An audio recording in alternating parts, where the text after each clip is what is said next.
take one. This is Glenn driving a super capacitor powered forklift. Well, this is pretty awesome. People say, is it real? Do these things actually work? Well, here's my first exposure to the Kilowatt Labs 3.5 kilowatt hour super cap. I keep calling it a battery though. You know, I've got to get my head around this. It's not a battery. This is an energy storage device. This is a 21st century energy storage device being used here to run a regular forklift. Now I'm going to have a go at just trying to drive this thing. We'll see how we go.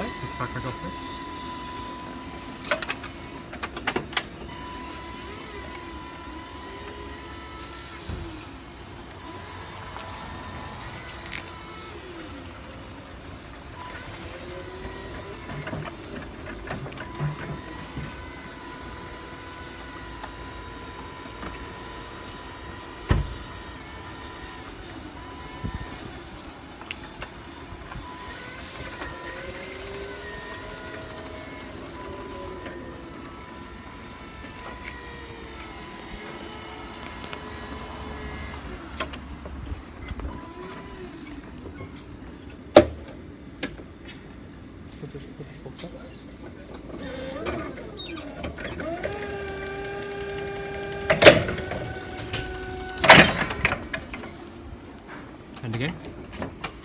Just showing the load current, operating the forks. And up again. Again. Down. And up. And left and right as well, same time. And left and right.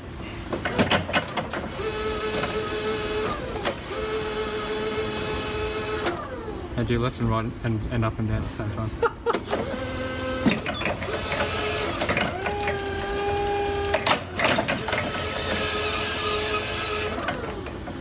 So Paul, do I get my ticket now? I've managed to do a full circle, go up and down and not hit anything. Well, that's pretty much all a forklift driver does all day anyway. So.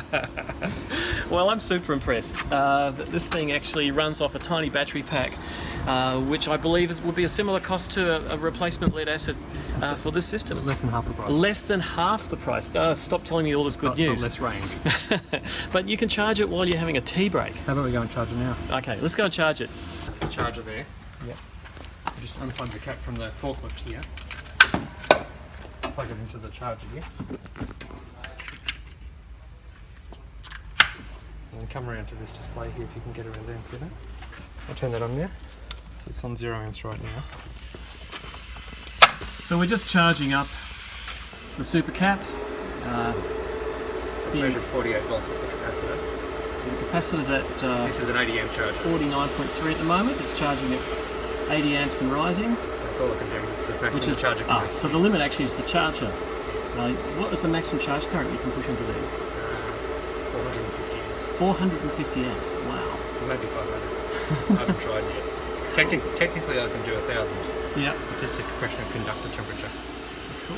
So you go around to the climb around the other side, you see the display.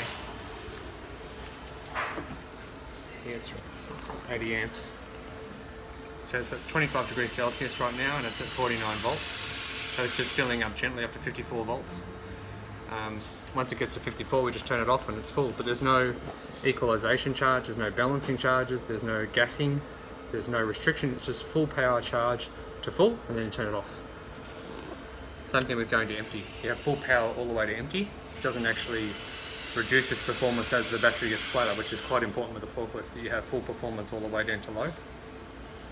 Well, it sounds like someone just wrote a spec for the ideal energy storage device, and here it is. It's here. It's a question of now, how do we deploy it? Where does it go first? Cool. So peaking plants is a big one, obviously. Load shedding, peaking reduction on the batteries, because it can be charged 1,000,000 times. You could get rid of 200 peaks per day and keep a factory's demand down below a certain limit to get a much lower power bill. What about EVs? Brilliant for EVs. The guys at Kilowatt Labs have fitted out a Nissan Leaf. They pulled out lithium-ion batteries and threw them away, put the super caps in, and they've got a 2-minute charger for it. So you pull up at McDonald's, plug it in, pull away, and you're full. So it's quite amazing. And if you haven't got enough energy available at McDonald's, for example, bad example, but at McDonald's, then you could have a storage bank of these as a reservoir, and you literally dump the load of the large bank into the small bank just by plugging them in together. Then there's no charger needed. It's just a question of plugging them together in parallel. And how thick your cables are. How big your cables are. That's the only limit is the conductor thickness. So we've put a thermal camera on this, we pulled it apart, we thermally videoed it, running it at 200 amps, and the conductor's got up to about 70 degrees Celsius.